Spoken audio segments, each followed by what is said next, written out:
Hello friends, welcome back to my channel কৃতি সঙ্গী। আরও একটা নতুন ভিডিও নিয়ে চলে এলাম। অনেক দিন ব্লগ ভিডিও ছাড়া হয় না, বিশেষ কিছু কারণবশত আমি একটু বিজি, প্লাস আমি যেহেতু স্টুডেন্ট, রেগুলার কন্টেন্ট তো নেই, আমাদের ডেইলি লাইফ প্রায় সেম, তো সেই জন্য আর সেইভাবে আমি ভিডিওটা ছাড়ি না। রিলস তো তোমরা দেখতেই পাও, তো একটু লাইক করে দিও আর আমাকে সাপোর্ট করো। তো গত পরশু ছিল হচ্ছে ফ্রেন্ডশিপ ডে। তো ফ্রেন্ডশিপ ডেতে আমরা সেইভাবে কারোর সঙ্গে মিট আপ করতে পারিনি, দেখা করিনি, কোনো গল্পগুজব কিছুই হয়নি। তো সেই জন্য আজকে অনেক দিন আগে থেকে প্ল্যানটা করা। তো আজকে বলা যেতে পারে যে ফ্রেন্ডশিপ ডে সেলিব্রেশন প্লাস বর্তমানে খুব ট্রেন্ডিং একটা মুভি যাচ্ছে সাইয়ারা, তো ওটা দেখবো। কেমন লাগে অবশ্যই তোমাদের সঙ্গে শেয়ার করবো। চলো দেখতে থাকো। আমরা বেরিয়ে গেছি, প্রথমেই দেখে নাও, তোমাদের সঙ্গে পরিচয় করে দিই। ফার্স্ট ওয়ানকে, নতুন ওয়ান না, পুরনো ওয়ান। তো যাই হোক, আরও আছে, ওয়েট অ্যান্ড ওয়াচ। চলে গেছিলাম কপারহাটের নিউ বিজলি সিনেমা হলে, আর ওখানে গিয়ে টিকিট কাউন্টার থেকে টিকিটও কেটে নিলাম। টিকিটের দাম ছিল 75 টাকা করে। সেই অনুসারে কিন্তু আমাদের কোয়ালিটি খুব একটা ভালো লাগে না।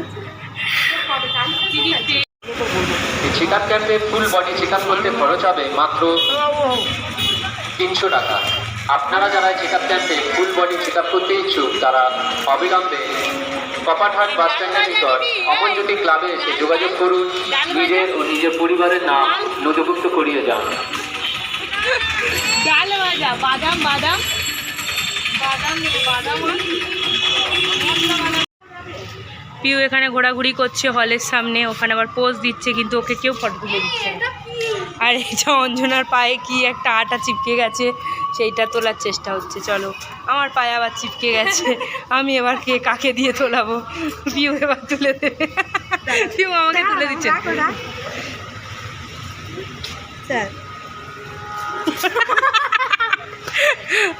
হলের সামনে আমরা চলেও এসেছি, আর আমাদের টিকিটও কাটা হয়ে গিয়েছে। চলো, না পরে দিতে পারি না, কারণ এখানে সিঁড়ি ভেঙে যাচ্ছে ক্যালোরি বার্ন করে। সেই কন্যাশ্রী প্রোগ্রামে এসেছিলাম, তোর মনে পড়ে? হলের দরজা এখনো খোলেনি, এইখানে সব কপতিরা দাঁড়িয়ে আছে। এই খুলেছে, চল 100 টাকা মনে হয়। তো এই হচ্ছে হলের কন্ডিশন। আমরা পাখার একটা তলায় বসবো, মনে হচ্ছে কোমরে আজ মাজা ব্যথা হয়ে যাবে, মাজা মনে হয় ব্যথা হয়ে যাবে। এটা কি সিট ভাই, ভাঙা সিটে আমার দিচ্ছিস কেন?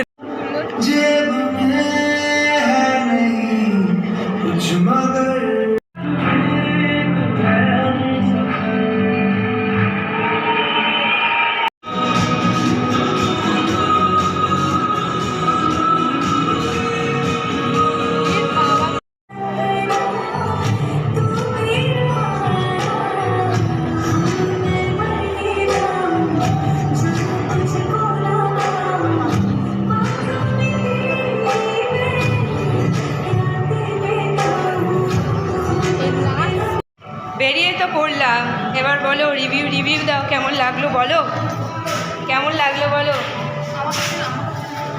সাইয়ারা দুটো আর লাস্টের যে গানটা আছে শ্রেয়া ঘোষালের, ওই দুটো ছাড়া মোটামুটি সিনেমাটা ভালো লাগে। পিউ তো সব প্রথম থেকে প্রচণ্ড চশমা মুছেছে, ওটাকে তোমরা দেখলে বুঝতে পারবে, এত পরিমাণ চোখে জল, এসি ভাড়া করে এবার এনে তারপর দেখ। তো যাই হোক, ভালোই লাগলো। এবার আমরা চলে এসেছি ডায়মন্ড হারবারে। আমরা কেনাকাটা করবো, টুকটাক ঘোরাঘুরি করবো, খাওয়া দাওয়া করবো। চলো, সুন্দর করে তোমাদেরকে দেখিয়েও নিলাম ডায়মন্ড। এই এটাকে কি বলবো, এটাকে জায়গাটাকে কি বলবো? এটা না কি ছোট নদী। এবারে চলে আয়া কাহা চলে আয়া, পরে এলি। চ হয়ে গেছে আমাদের বাজার কলকাতা ঘোরা হয়ে গেছে। চলো, পিউ এটা ভালো লাগছে, এটা দেখ,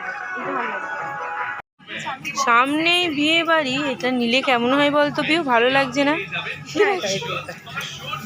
এটা কি ছিল ভাই? এই 50% দিচ্ছে রে ব্লাউজগুলো, এই ব্লাউজগুলো কাজে দেবে বিয়ে বাড়ি। গাড়িতে বসে বসে সুন্দর প্রাকৃতিক দৃশ্য দেখতে দেখতে বাসের মধ্যে এখন খাচ্ছি মোমো। তো বাসে করিয়া আমরা দুজনে মুভি টুভি দেখা কমপ্লিট। অঞ্জনাও আমাদেরকে ছেড়ে চলে গেছে বাড়িতে। তো দুজনে এখন আমরা বাড়ির উদ্দেশ্যে রওনা দিচ্ছি, একদম ক্লান্ত বিধ্বস্ত আমরা। তো চলো দেখা হচ্ছে পরের কোনো ভিডিওতে। আজকের মতো আমি এখানেই এন্ড করে দিচ্ছি। জানি না তোমরা শুনতে পাচ্ছ কিনা বাসের মধ্যে, শুনতে না পেলে বুঝে নিও। দেখ কী হচ্ছে।